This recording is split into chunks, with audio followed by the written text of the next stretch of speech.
Hey, everybody, this is Jake Wynn, public historian, here with my co host, Justin Voigthofer, also public historian, to talk about episode 7 of Masters of the Air on Apple TV Plus.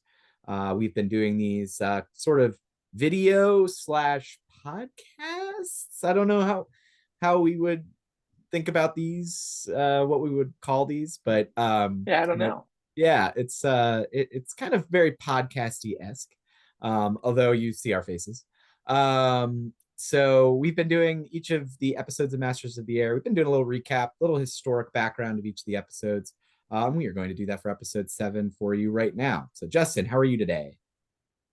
I'm well, Jake. I'm good. I think we're gonna have different opinions of this episode. We'll get to them here in a second, I guess. But yeah, I mean, I guess we'll just jump right into the recap and start from there. I mean, this is it's an episode that kind of jumps around a lot. It's trying to tell a lot of different stories, and it starts off with life in the German POW camp. Last time we saw Buck and Bucky, they had seen each other through the gate. Now we get kind of their day-to-day life and what it's like for them. And this is also a major jump too, because this is February/March of 1944, whereas when they were shot down, they were shot down in October of 1943. So already they've gone through, what is it, October, November, December, January, March, about 5 months in captivity, to start to see them, as they've already experienced captivity for 5 months, the day-to-day kind of thing, trying to listen into Allied news, making transistor radios out of whatever they can get on, and try to get information about how the war is going, because we know the war ends in 1945. We know the D-Days in 1944.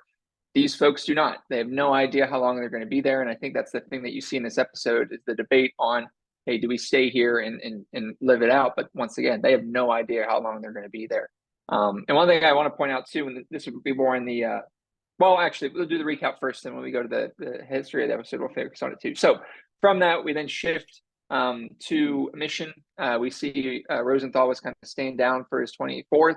He was at 24 missions. They did not send him on the 25th mission, or sorry, did not send him on the mission to what ends up being Berlin, which would have been his 25th. But you see the end result of that mission. There are 15 planes get shot down, another 150 lives that are lost that day. And what I think this episode does really well is it shows what happens when planes land, all of the different hubbub that's going on, all the different medical kind of emergencies that they have to deal with, which was good. With that, we then get to see that the 100th has changed commanders, which Harry Crosby talks in detail about this in his book. So I'm interested to see how it goes on. But the new commander is Lieutenant Colonel Bennett. And then he briefs that, hey, it's the exact same mission the next day, same exact route, going to Berlin, hitting the same spot. And this will be Rosie Rosenthal and his crew's 25th mission. So the difference between the two missions, I don't know.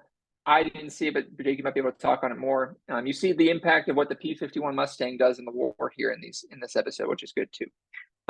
Once Rosie makes it through, they come back. The jubilation of success, 25, they can go home. But during that celebration is when the rest of the crews are notified that their missions have been upped first to 28 for crews that have already been there, and the new crews have to do 30.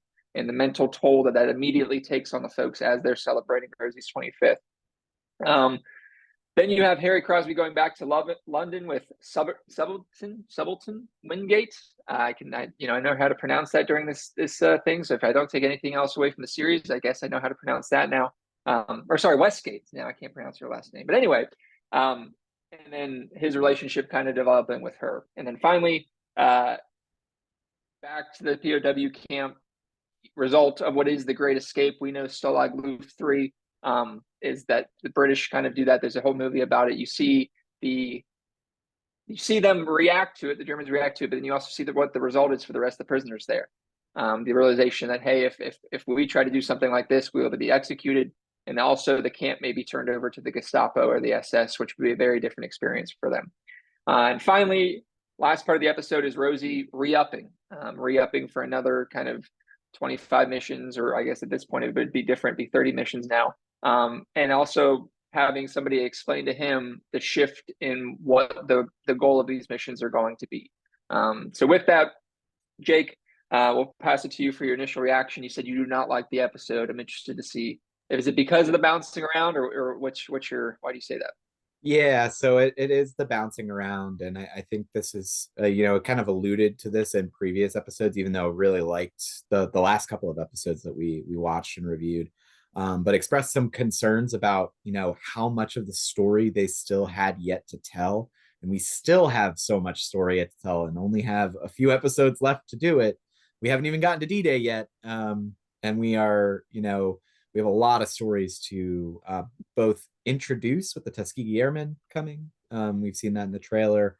And we have to wrap up this war as well. So there's a lot of moving pieces here. I just think that the show is kind of getting caught up in trying to tell every story, and trying to loop in every aspect. And in doing so, we aren't spending a lot of time with these characters. We aren't getting to know them. We aren't getting to know why they are acting the way they are. We aren't getting a feeling of what their motivations are, what they may be thinking. There's not a lot of, as we've been saying about character development, but there's not a lot of depth to almost any of these characters. And I really individually love, and knowing the history as we've been reading through this series and leading up to it coming out, really fell in love with some of these characters, like from their real stories. For me, it was Crosby. It's just like, his memoir is so good and so rich and so full of detail that, and perspective that I never had, even though I've read countless books on the Air War. But I feel like because we're trying to tell his story, Buck and Bucky, Rosenthal, we're trying to tell all these stories. And remember, our evadee, who has made it back, we know nothing about how that happened. The journey that he would have had to take, likely the most used route is over the Pyrenees from France into Spain, and then gets smuggled out of Spain into Gibraltar. Or there's so much there that they're just not even touching. And by introducing it's almost like making me want to hear more of that story. So I think individually, these stories are really, really compelling.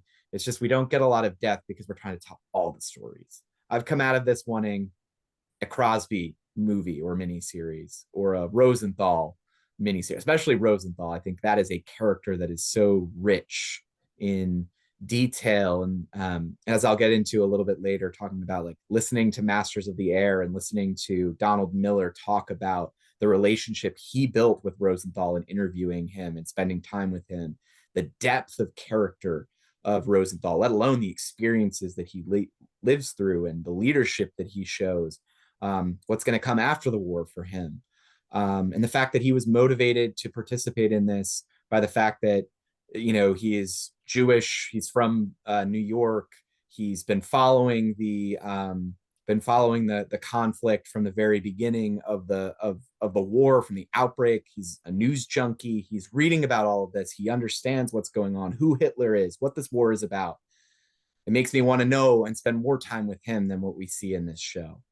So it's a little bit of like, I appreciate the effort of trying to show everything and trying to show all these different aspects. And I love that that's being included, but I also is like a double-edged sword. It's like, we're not getting the depth and the richness of these characters and who they are, the relationships. And so I'm just feeling a little leery about how much we have to finish up and wrap up before this show ends in 2 more episodes. So I know that's not, you did a great job with the recap. I feel like I've really brought down the mood. So Justin, what do you think about this?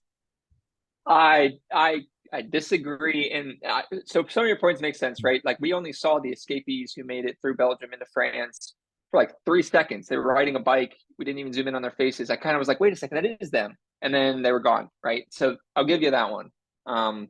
But I think that, once again, thinking about this series is a document that's going to live as a whole forever.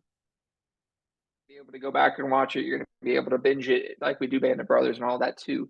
I think that this episode was the bridge episode. Now, I don't know what the next 2 ones are, but I think this is kind of going to be the bridge episode that sets really the next 2 episodes as being impactful. That's at least my hope, right? You're setting up Crosby, debating on what he's doing, his relationship. You're setting up Rosenthal. Hey, he re-upped, and missions that he goes through in the next couple months, or 3-4 months now.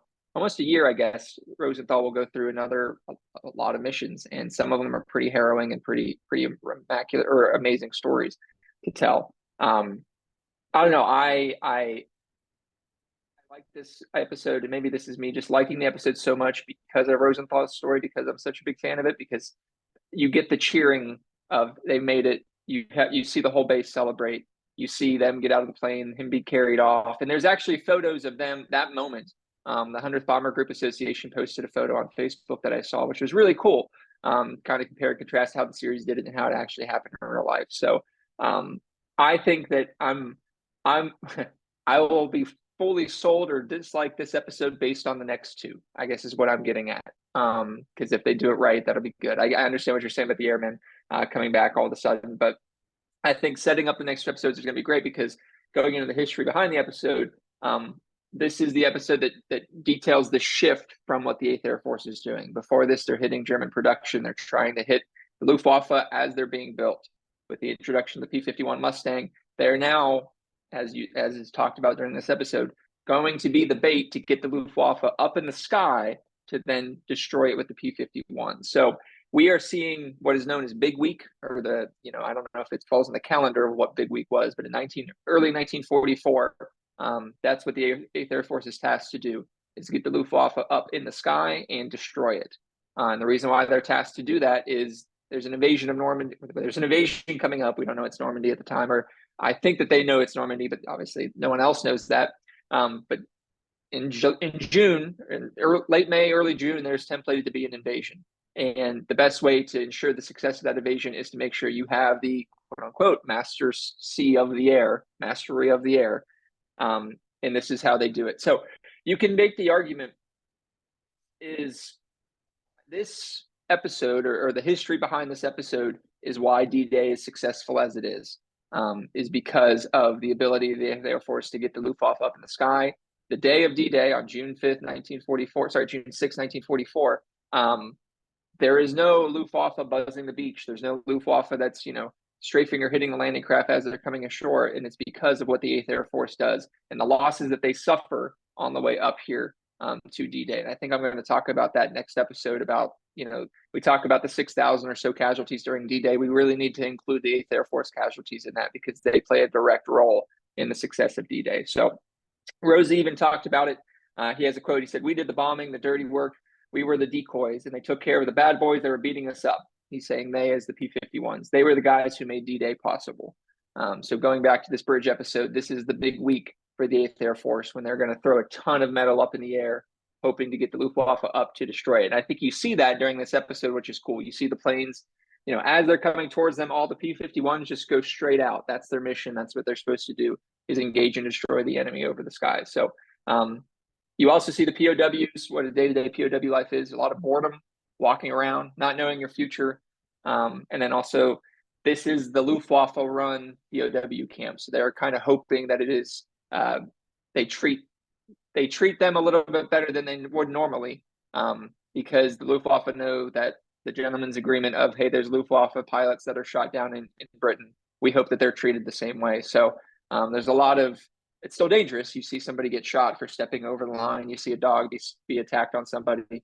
But for the most part, it's okay right now. And that's why I think that scene talking about, hey, the German officer saying to the commanding officers of that camp, hey, the Gestapo and the SS are going to be taking it over if you try to escape. That's part to prevent them from escaping. But I also think hey, I'm just laying out what's going to happen if you guys don't behave and kind of just stay where you're at. So with that, though, Jake, was there any other thing of history of the series that you wanted to cover?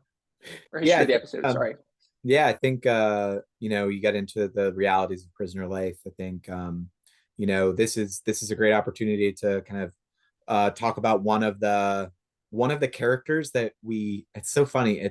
We only ever hear his name occasionally, and that's Frank Murphy, who's one of the memoirs that is kind of came out fairly recently, or was reissued fairly recently in the lead up to the Masters of the Air.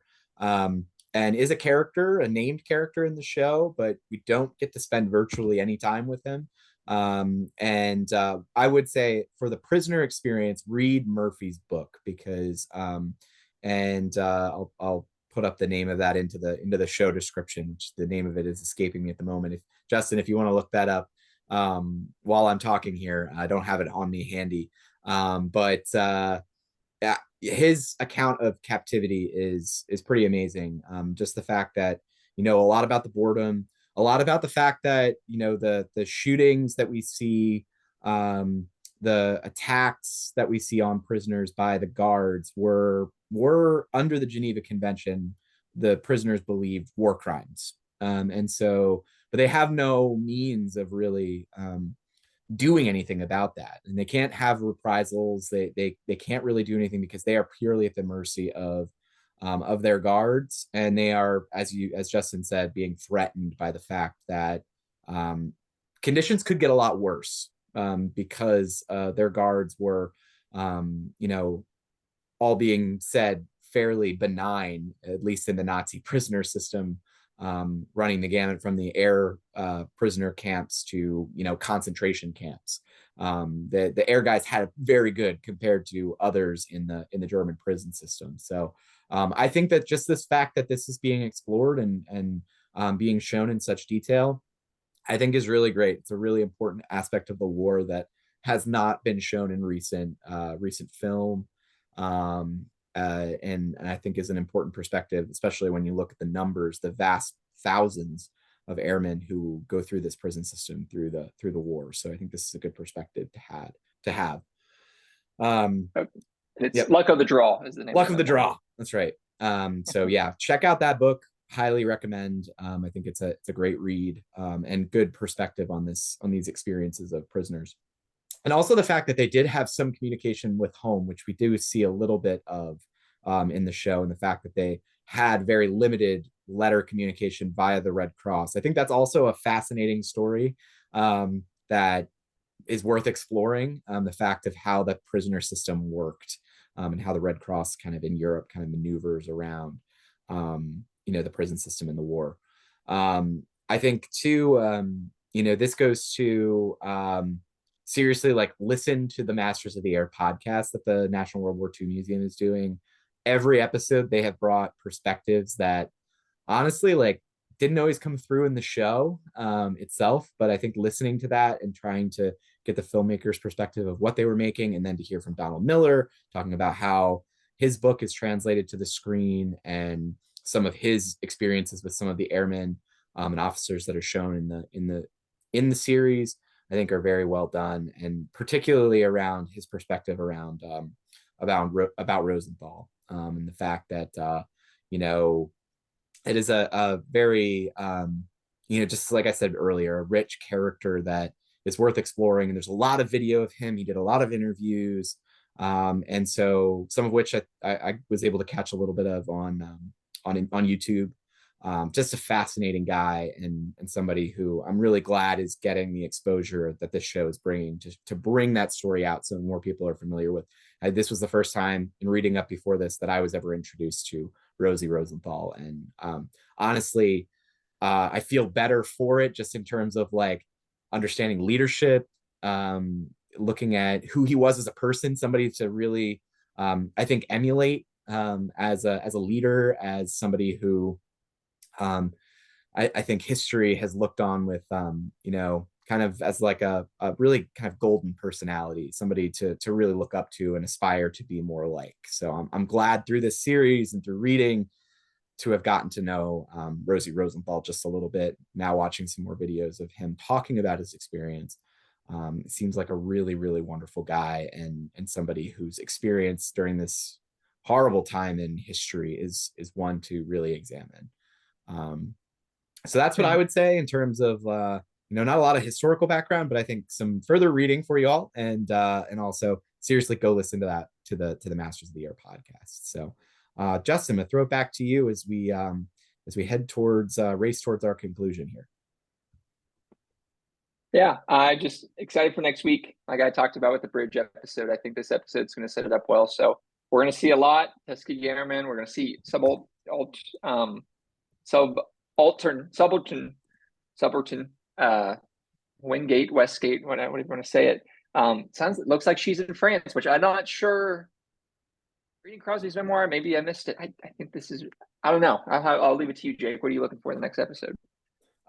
So I am, like I said, a little concerned about how much of the story we still have yet to tell. As I was thinking about things, even as we were discussing and talking about the show, kind of had another idea kind of pop into my head, which is just like thinking about, something like Band of Brothers, which I know we kind of talked about throughout these series as being like this aspiration that's like the best miniseries about the Second World War and arguably ever made in general.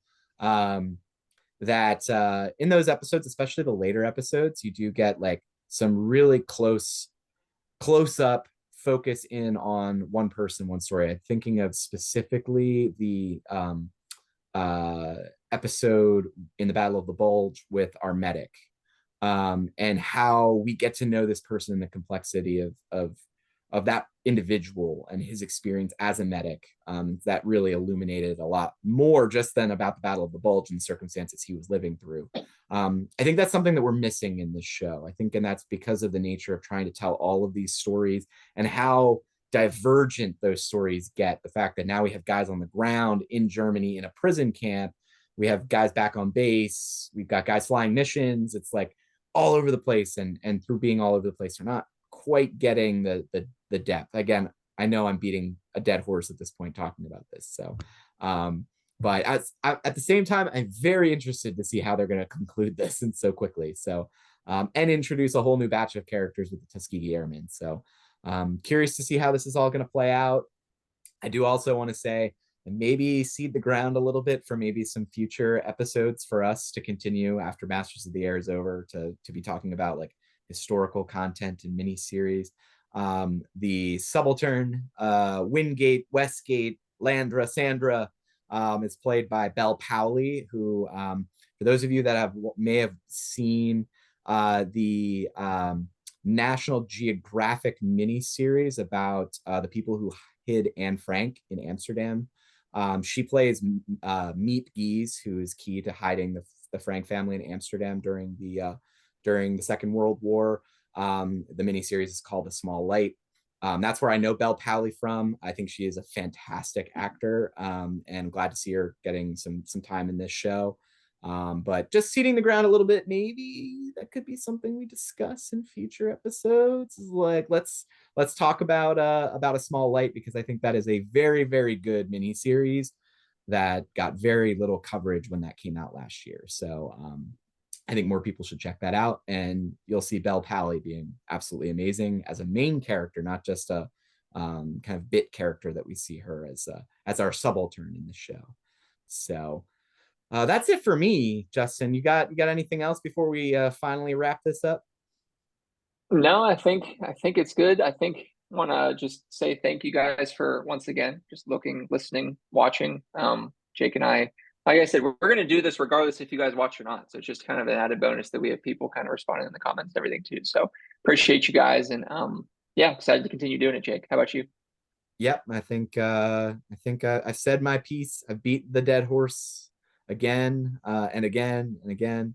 But thank you guys so much for listening in. We have a lot of fun making these, a lot of fun watching, talking, chatting, bringing in guests. And I hope you all have enjoyed that aspect of this as well. So we want to continue doing these in the future, even if we're not talking about Masters of the Air. So hopefully you guys will stay tuned for that. If you do like this, you can subscribe on YouTube.